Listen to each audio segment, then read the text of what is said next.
Dan terima kasih buat tim worship yang boleh memberkati setiap kita sore hari ini. Saudara diberkati Tuhan, amin. Haleluya. Coba lihat dulu kiri kanan ya. Katakan, engkau orang yang diberkati Tuhan ya. Katakan juga sarangeo ya. Katakan juga ya, kasih Tuhan melimpah atasmu. Puji Tuhan ya, kemarin saya melihat sangat-sangat luar biasa ya. Orang-orang merayakan hari kasih sayang ya. Dan sesuatu hal yang baik, amin. Tentu bukan hanya kemarin, tapi di dalam kehidupan kita setiap hari, amin. Kita boleh mengalami kasih Tuhan di dalam kehidupan kita, dan itu kita boleh bagikan juga kepada yang lain. 2 minggu yang lalu saya sudah menyampaikan mengenai sifat Allah. Sifat Allah adalah kasih, amin. Dia penuh dengan kasih ya kepada setiap kita, dan ketika kita mengerti akan hal ini, saya percaya kita akan mengalami kehidupan yang baru di dalam Tuhan Yesus Kristus ya. Karena kalau dulu ya kita diperhadapkan dan diajarkan Tuhan itu adalah Tuhan yang pemarah lah ya, Tuhan yang suka hukum-hukum orang ya. Bahkan kita kasih makan anak kita, kita ketakut-takutin gitu kan. Mesti panggil polisi supaya anak bisa makan sampai habis ya. Kalau nggak habis mesti panggil tentara gitu kan. Kalau nggak mau panggil tentara ya, kalau nggak habis di makanan ya. Sampai kepada Tuhan pun juga ya. Kita benar-benar kita pakai Tuhan untuk menakut-nakuti anak kita lah ya, teman kita dan siapa saja. Bahkan kita pun juga melihat Tuhan yang waduh, kayaknya ini kalau salah sedikit ini bisa digebuk nih ya. Tapi kita boleh melihat bahwa Tuhan itu adalah baik, amin. Dia Tuhan yang penuh dengan kasih, amin. Nah, kita akan belajar bersama-sama sore hari ini itu hidup di dalam kasih ya. Multimedia bisa tayangkan hidup di dalam kasih. 1 Yohanes 4 ayat yang ke-16. 1 Yohanes 4 ayat yang ke-16, firman Tuhan berkata, 1 Yohanes 4 ayat yang ke-16, kita telah mengenal dan telah percaya akan kasih Allah kepada kita. Allah adalah kasih, dan barang siapa tetap berada di dalam kasih, ia tetap berada di dalam Allah, dan Allah di dalam dia. Amin. Yohanes 3:16 apa? Karena begitu besar kasih Allah akan dunia ini, sehingga ia telah mengerahkan anak yang tunggal, supaya setiap kita yang percaya kepada Yesus tidak binasa, melainkan beroleh hidup yang kekal. Amin. Itu adalah kasih Allah, Bapak Ibu Saudara. Kelihatannya habis baterai.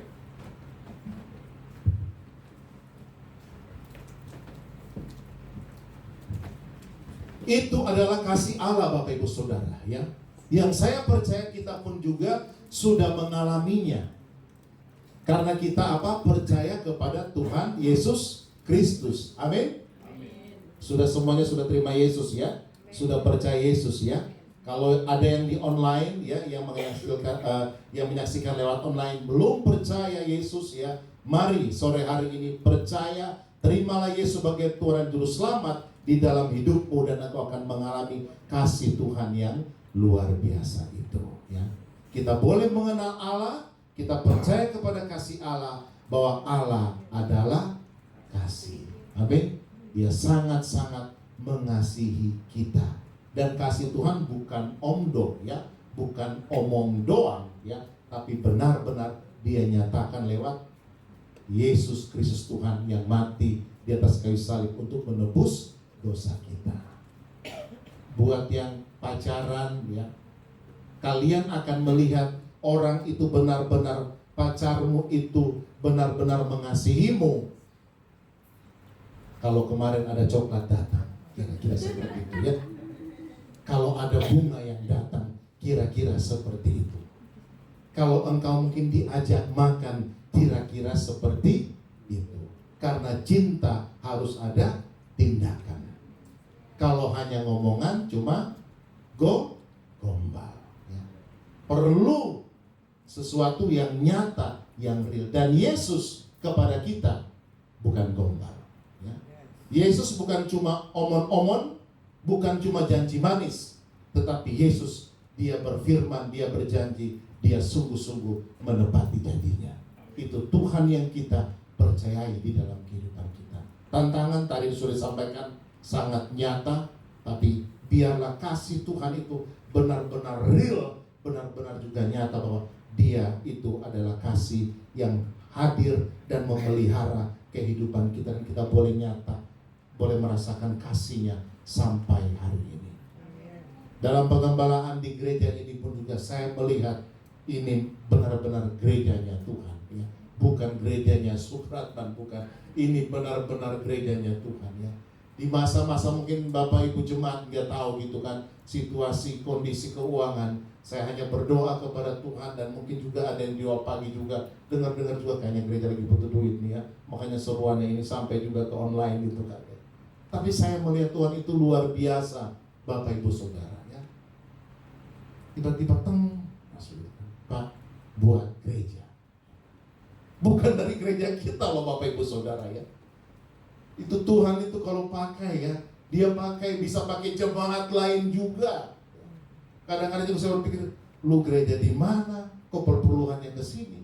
Tapi kembali lagi, ya, kedaulatan Tuhan yang menjamah setiap orang untuk memberkati gerejanya. Amin. Dan saya melihat, yes, terima kasih Tuhan. Tuhan tahu keterbatasan kita, dan kita boleh melihat ketidakterbatasannya Tuhan itu memberkati gerejanya. Dan saya percaya juga memberkati setiap kita. Amin. Dan dikatakan di sini, ya, Ia tetap berada di dalam Allah dan Allah di dalam Dia, yaitu kalau kita ada di dalam kasih. Pertanyaannya, bisa nggak kita mengasihi? Bisa Yaner mengasihi? Bisa, puji Tuhan, ya. Linda bisa mengasihi? Bisa juga, puji Tuhan. Flora bisa mengasihi? Bisa. Sangat bisa, apalagi baru ulang tahun, ya. Sangat bisa mengasihi. 1 Yohanes 4 ayat yang ke-19. 1 Yohanes 4 ayat yang ke-19. Sama-sama kita baca. 2, 3. Kita dapat mengasihi karena Allah telah lebih dahulu mengasihi kita. Amin. Jadi tidak ada alasan untuk kita berkata kita nggak bisa mengasihi, karena Tuhan sudah mengasihi kita. Ambil contoh, ya, Bapak Ibu Saudara, ya, mau minta aqua kepada saya, minta air mineral, ya, Pak Patrick bisa kasih ke saya, ya. Pak Patrick kasih ke saya terima dari Pak Patrick, ya. Kemudian, ya, Harvey minta aqua ini, air mineral ini, bisa nggak saya kasih? Bisa, karena ada di saya. Amin. Saya bisa kasih ke Harvey karena saya memilikinya. Demikian juga kita, Bapak Ibu Saudara. Kita sudah menerima kasih daripada Tuhan Yesus Kristus, kebaikannya, anugerahnya. Berarti kemampuan untuk memberi kasih itu bisa, katakan bisa. Bisa. Cuma gitu, karena ini sesuatu yang kan tidak kelihatan. Ini kan contoh saudara, Bapak Ibu Saudara bisa melihat, oh ternyata kasih itu ada, ya. Kalau seperti contoh seperti ini, saya bisa kasih. Sehingga apa? Sehingga kalau kita sebagai anak-anak Tuhan, kita itu nggak krisis kasih. Ya. Ibu Widya penuh dengan kasih. Kenapa penuh dengan kasih? Karena Kristus ada di dalam hati dan kehidupan Ibu Widya. Dulu mungkin kita krisis kasih. Karena apa? Yesus di luar kita. Kita belum menjadikan Dia Tuhan dan Juru Selamat di dalam kehidupan kita. Kita krisis kasih, ya. Kita nggak bisa mengampuni, kita nggak bisa mengasihi. Karena apa?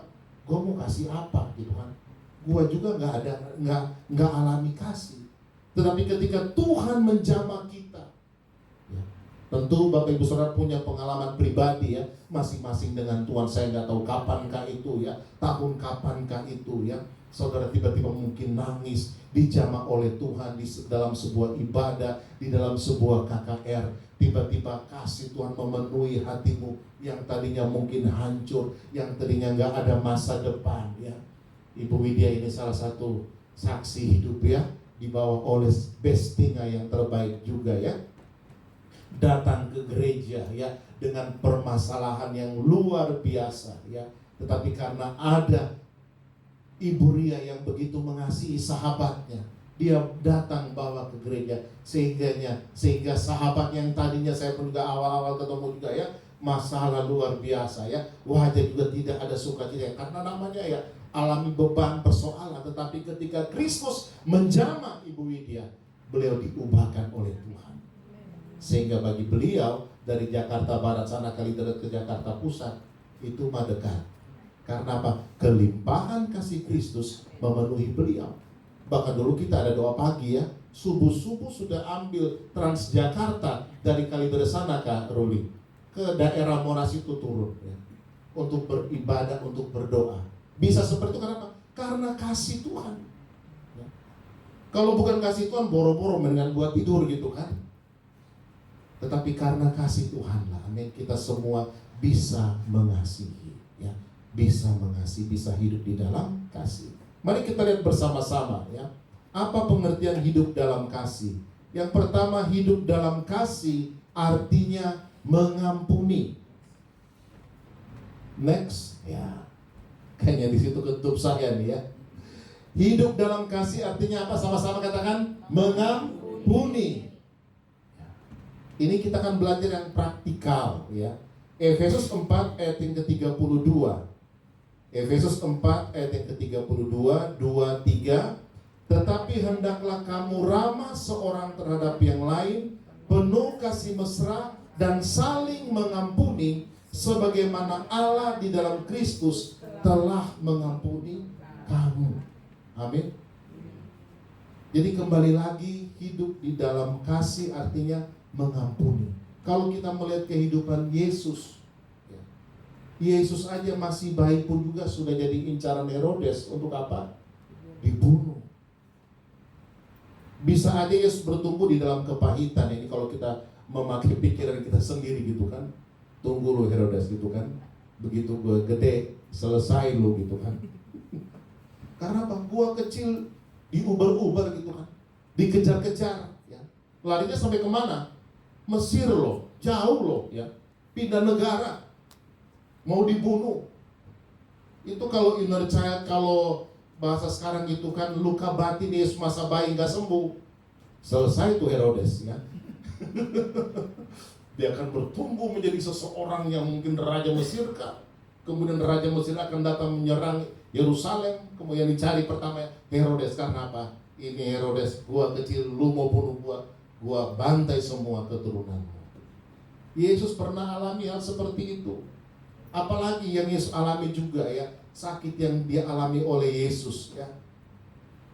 Kembali lagi, ketika dia pergi ke daerahnya, ke desanya, ke kampungnya, dia melakukan mujizat, dia berbuat baik loh. Orang berbuat baik kemudian mereka nggak bisa terima. Kok Yesus melakukan mujizat?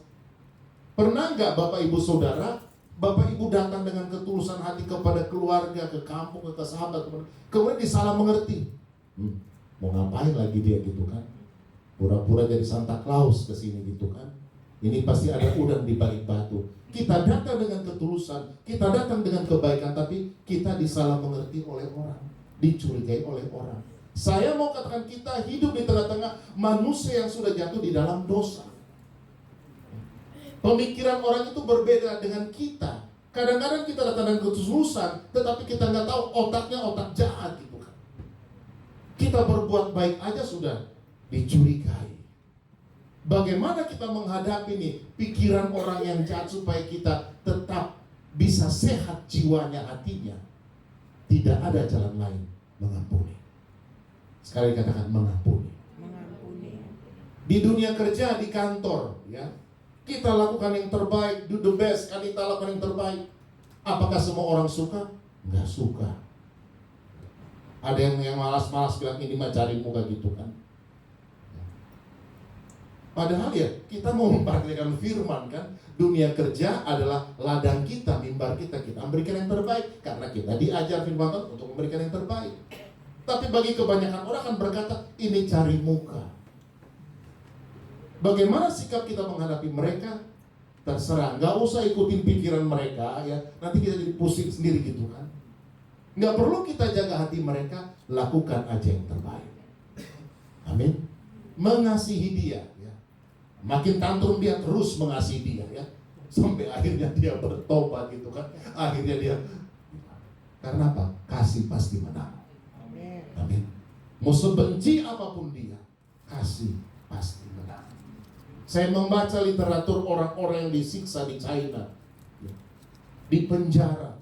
Begitu bencinya komunis, ya, orang-orang yang tidak percaya Yesus di sana, mereka disiksa, anak-anak Tuhan disiksa di sana, ya, sampai tangannya pun juga dipatahkan, sampai kakinya pun juga dipatahkan.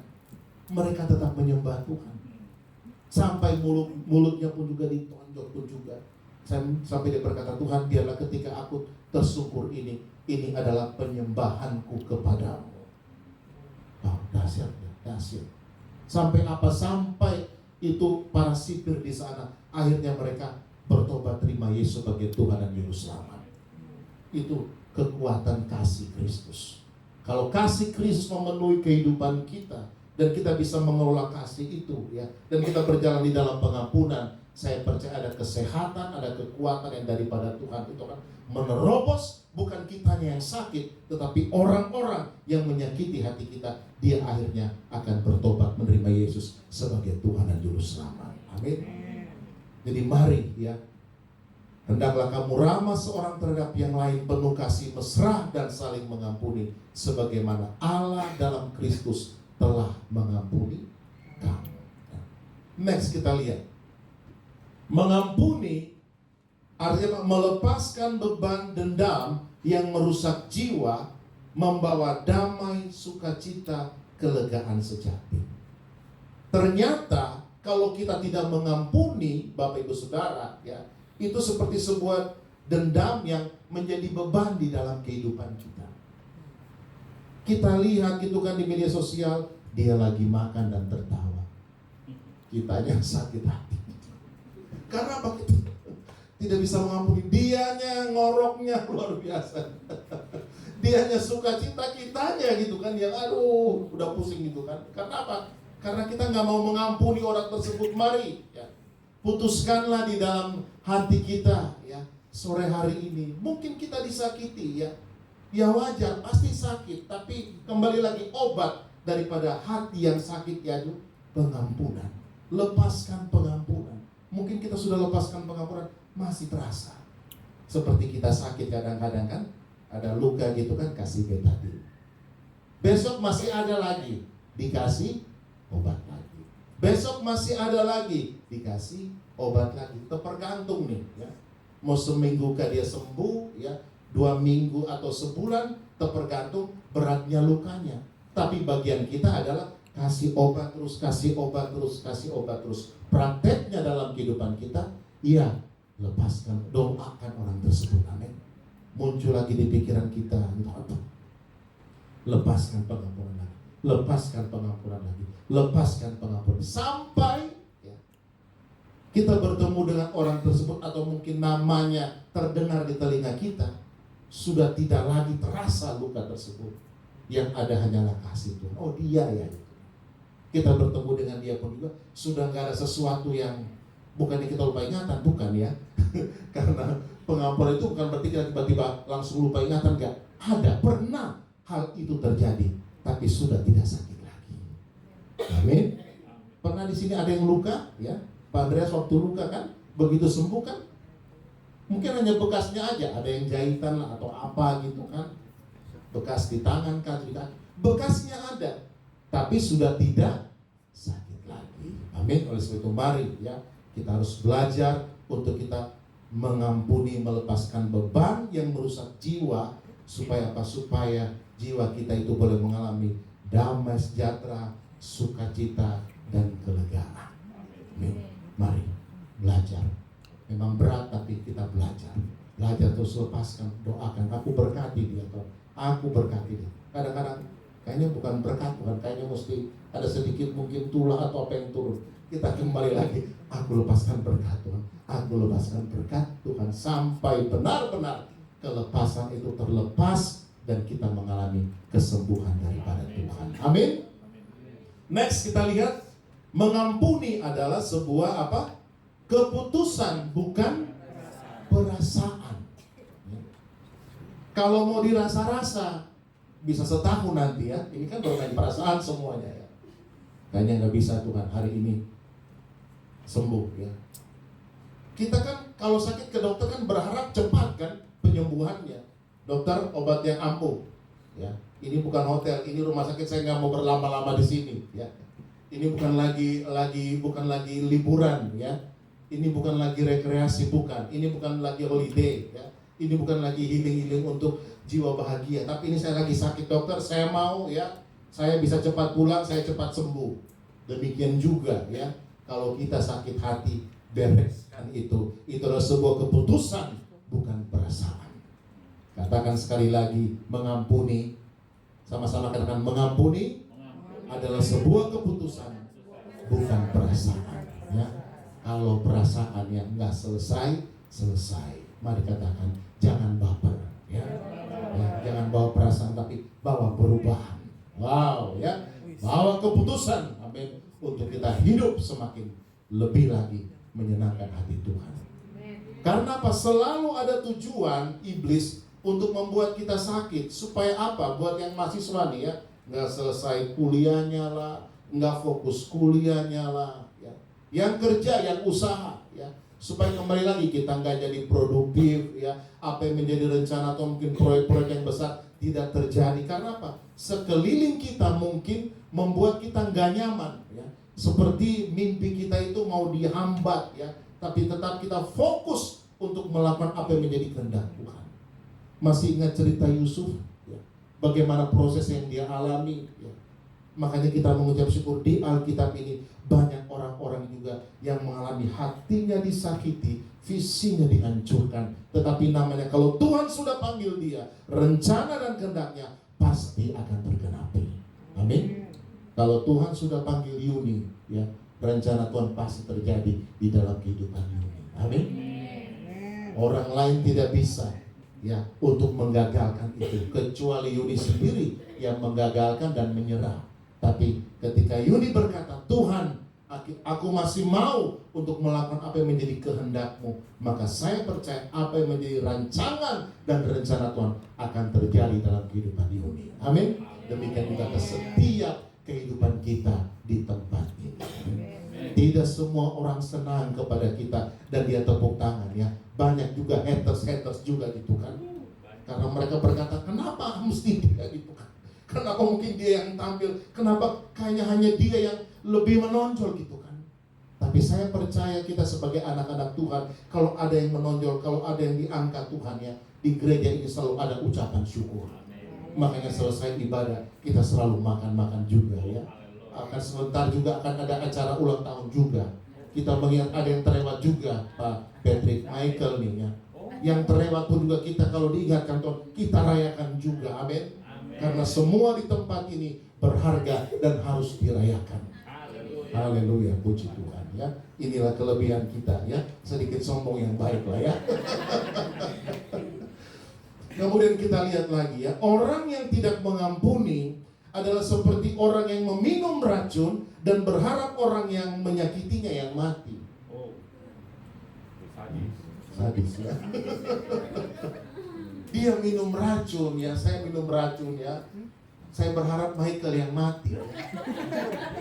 Gila kan, ya. Mohon maaf, ya. Ya kalau saya minum, ya saya yang harus mati gitu. Di dalam kepahitan saya, ya, di dalam segala dendam saya. Ya Michael ya aman-aman aja, dia nikmati hidupnya, dia enjoy gitu. Tidak ada jalan lain. Saya harus melepaskan pengampunan supaya saya sehat, supaya saya sembuh, dan supaya saya menjadi berkat bagi banyak orang. Amin. Amin.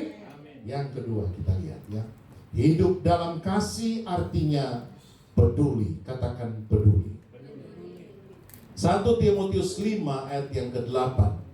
1 Timotius 5 ayat yang ke-8. Silakan dibuka Alkitab Bapak Ibu Saudara. 1 Timotius 5 ayat yang ke-8.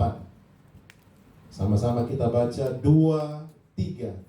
Tetapi jika ada seorang yang tidak memeliharakan sanak saudaranya, apalagi seisi rumahnya, orang itu murtad dan lebih buruk dari orang yang tidak beriman. Ini firman Tuhan yang katakan Bapak Ibu Saudara, ya. Kalau kita tidak bisa memelihara sanak saudara kita, ya, apalagi seisi rumahnya, orang itu murtad dan lebih buruk dari orang yang tidak beriman. Saya punya keluarga, saya punya istri dan anak. Prioritas utama saya yang saya harus pelihara yaitu siapa? Istri dan anak saya. Bukan istri orang lain atau anak orang lain.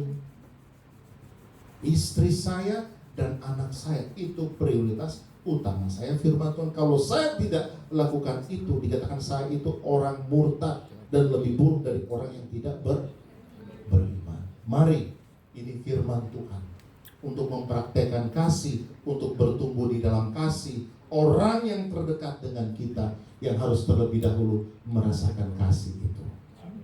Saya pernah juga dikomplain oleh anak saya juga. Dia pernah berkata, papa lebih memperhatikan jemaat daripada saya. Itu tamparan yang menembus sampai ke sumsum kalung ya. Tembakan langsung itu anak pendeta ya. Dia jago juga gitu kan. Dan saya harus dengar tuh, saya nggak perlu tunggu nabi dari Amerika. Itu sudah suara Tuhan yang terdekat itu ya. Berarti ada yang miss di dalam pengembalaan saya, di dalam keluarga saya sendiri. Dan saya harus kembali memperhatikan anak saya dan istri saya. Sama juga, istri juga kadang-kadang komplain juga gitu kan. Kalau dengerin jemaat telinganya luar biasa gitu kan, perhatiannya luar biasa.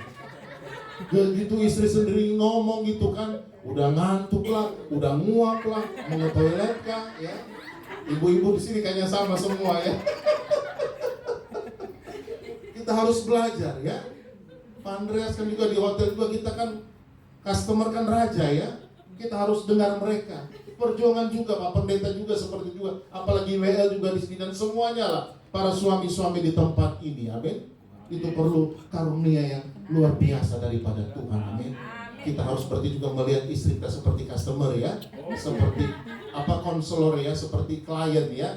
Ini kasihan dia butuh juga gitu kan. Masa servis kepada yang lain luar biasa, kita siap gitu kan. Kita dengerin dia, oh gitu ya Bu ya, oh gitu ya Pak ya, oh gitu ya gitu kan. Giliran istri aduh gitu kan, muak lagi gitu kan, toilet lagi, boker lagi lah, aduh gitu kan. Mari benar-benar ini kita harus memperhatikan terlebih dahulu ya yang di rumah kita. Beberapa waktu yang lalu kan, next kita lihat ya, kita dikejutkan juga dengan sebuah peristiwa ya, dari seorang anak ya, kelas 4 SD ya, di daerah Ngada, Nusa Tenggara Timur ya. Kita melihat gitu kan, dia butuh 10.000 untuk beli apa? Untuk beli buku tulis dan pulpen Bapak Ibu Saudara. Tetapi karena keterbatasan keluarganya, dikatakan ya, sampai dia harus bunuh diri Bapak Ibu Saudara ya. Sampai dia harus gambar nih gitu kan. Mama jangan sedih ya. Menyedihkan ya, ini menjadi sebuah juga pengingat buat kita juga. Mari ya, kita harus memperhatikan yang di dalam rumah kita, anak-anak kita ya. Banyak orang memperhatikan anak orang lain luar biasa gitu kan. Kasih makan anak orang lain, sayang anak orang lain luar biasa. Begitu anak sendiri benar-benar takarannya juga luar biasa juga. Benar, memang kita takar juga mereka supaya mereka belajar berhemat ya, supaya mereka belajar mengatur keuangan. Tapi ada waktunya kita tahu ini perlu juga supaya dia lihat papanya ini nggak miskin-miskin banget gitu kan. Papanya ini nggak kayaknya pelit-pelit banget, tapi dia tahu. Ada waktunya emang di roast juga, dikasih yang terbaik. Tapi ada waktunya dia tahu juga nih, kayaknya saya harus atur benar-benar keuangan ini. Ya. Tapi ini sesuatu hal ya yang menjadi warning buat kita semua. Kepedulian itu sangat penting bagi anak-anak di tempat ini yang masih memiliki orang tua. Seperti saya pun juga punya ibu saya. Perhatikanlah mereka selama mereka masih hidup. Amin. Di daerah saya di kuburan itu biasanya ada kopi di situ. Kalau papanya mungkin dulu suka merokok, dibawa rokok pun juga. Ya. Kalau orang Chinese kan biasanya dibuat masakan yang luar biasa ya, cengbeng dan sebagainya ya. Dimasaklah, dikasihlah buah gitu yang terbaik buat papanya. Ada sembayangan buat orang meninggal.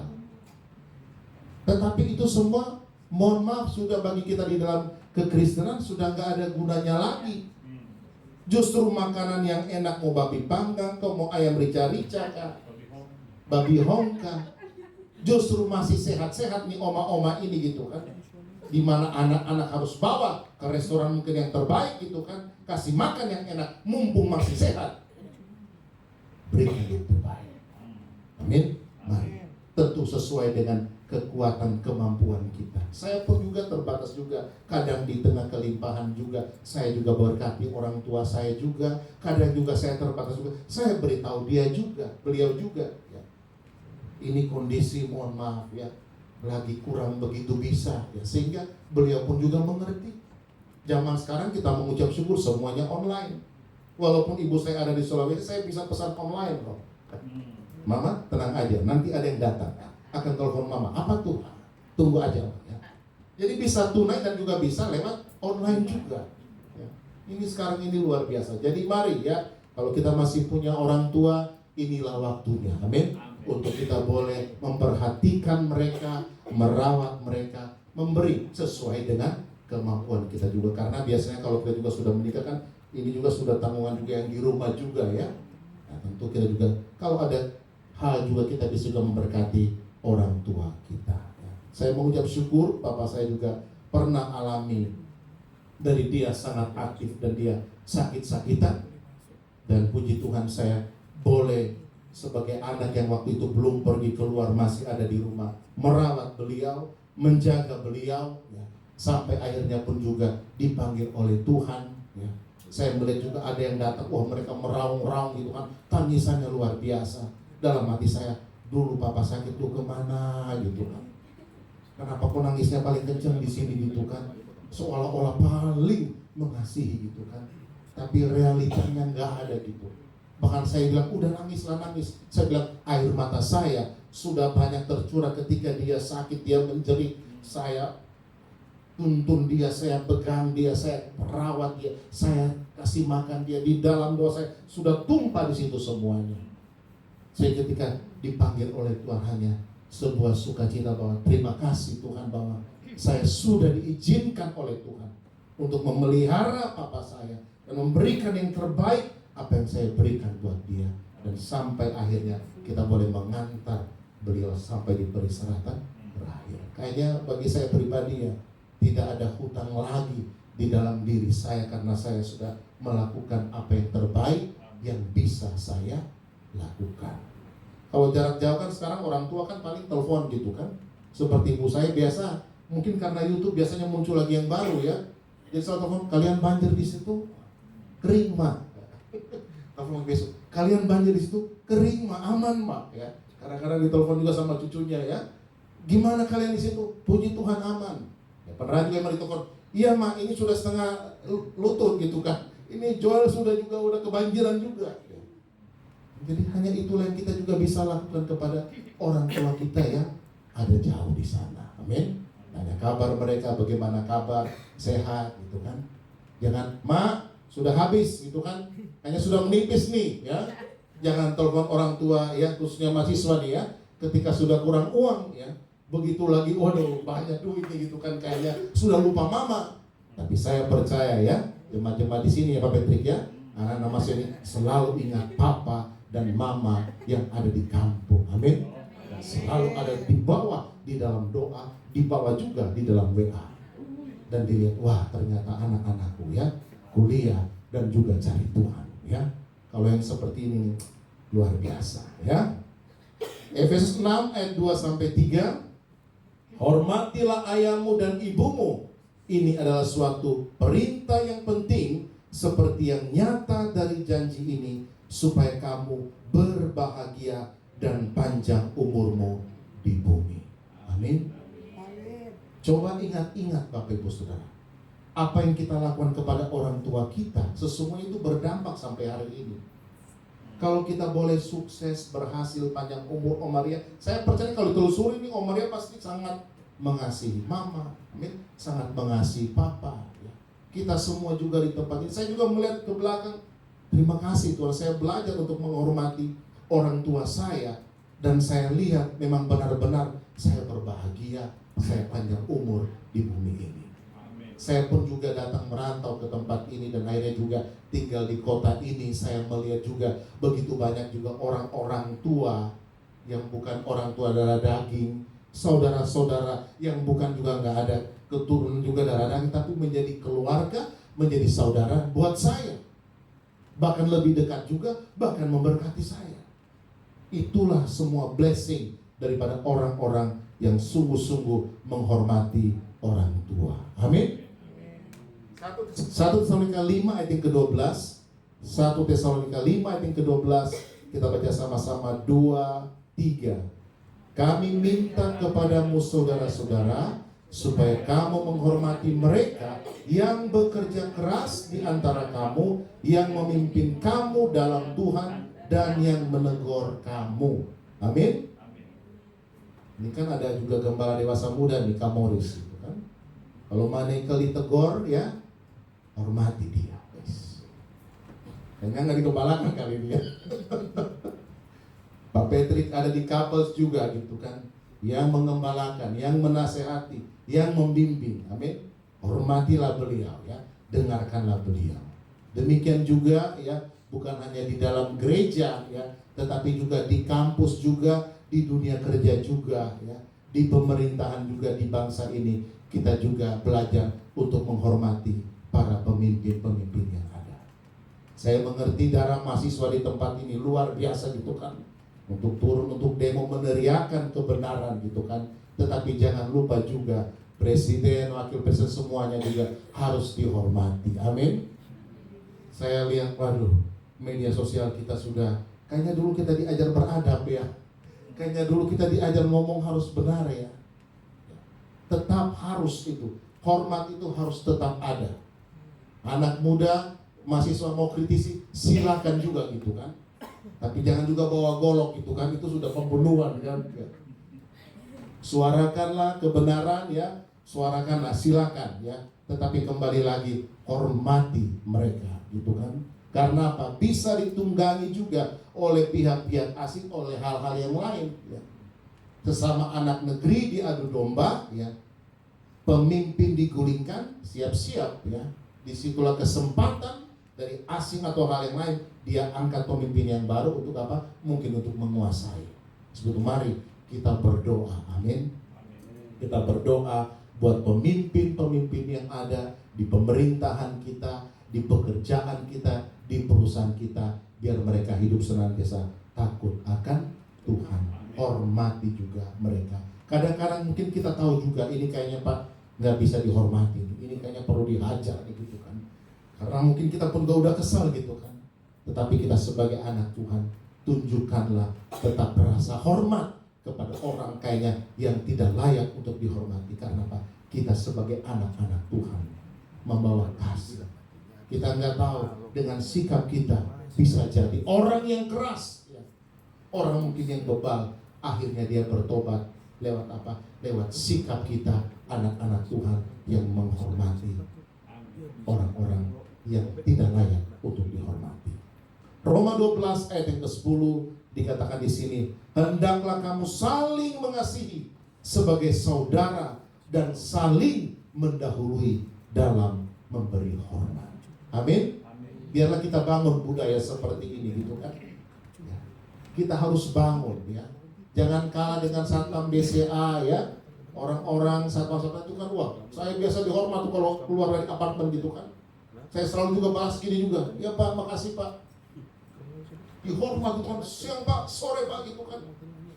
Cepat sekali mereka memberi hormat gitu kan. Saya juga membahas beri hormat. Kita sebagai anak-anak Tuhan, mari ya, ketika datang ke tempat ini bertemu ya, kita terlebih dahulu shalom gitu kan.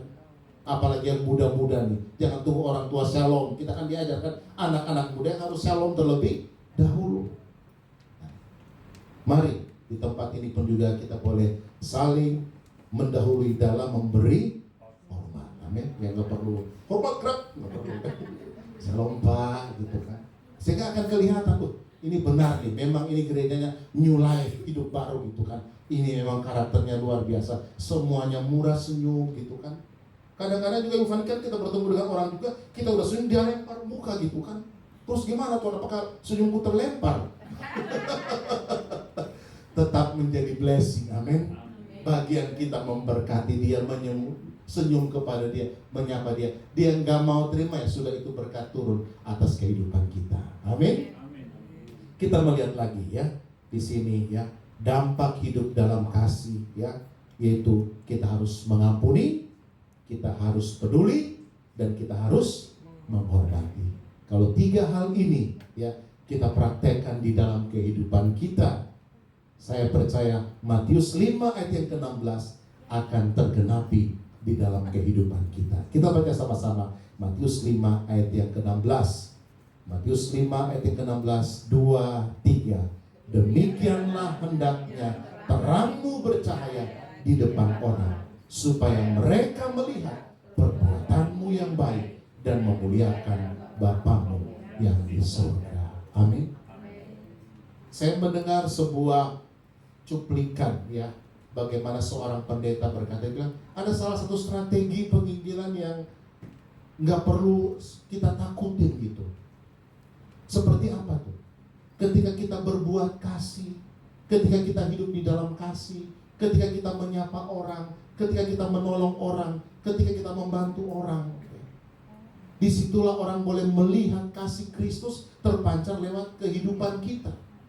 Dan disitu pun juga akan menimbulkan sebuah rasa penasaran juga kepada orang lain.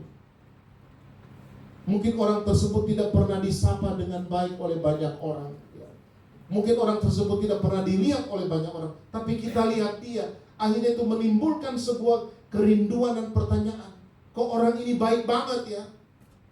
Dan disitulah kita boleh menyaksikan bahwa kalau kita boleh baik, bahwa kalau kita boleh menyapa dia, karena semata-mata karena Tuhan mengasihi kita dan Tuhan juga mengasihi dia. Dan bisa lebih dalam lagi kita membawa bahwa Tuhan mengasihi. Maukah engkau juga menerima kasih itu? Kita nggak tahu, kita akan bertemu dengan banyak orang yang hancur, amin, karena dosa ya, karena perlakuan orang. Tetapi ketika kita datang dengan kasih Kristus, mereka akan melihat ternyata masih ada orang yang care ya, masih ada orang yang peduli ya kepada saya. Saya percaya disitulah kasih Kristus itu akan menjamah banyak orang dan membawa orang kepada Kristus. Mari kita bangkit berdiri bersama-sama.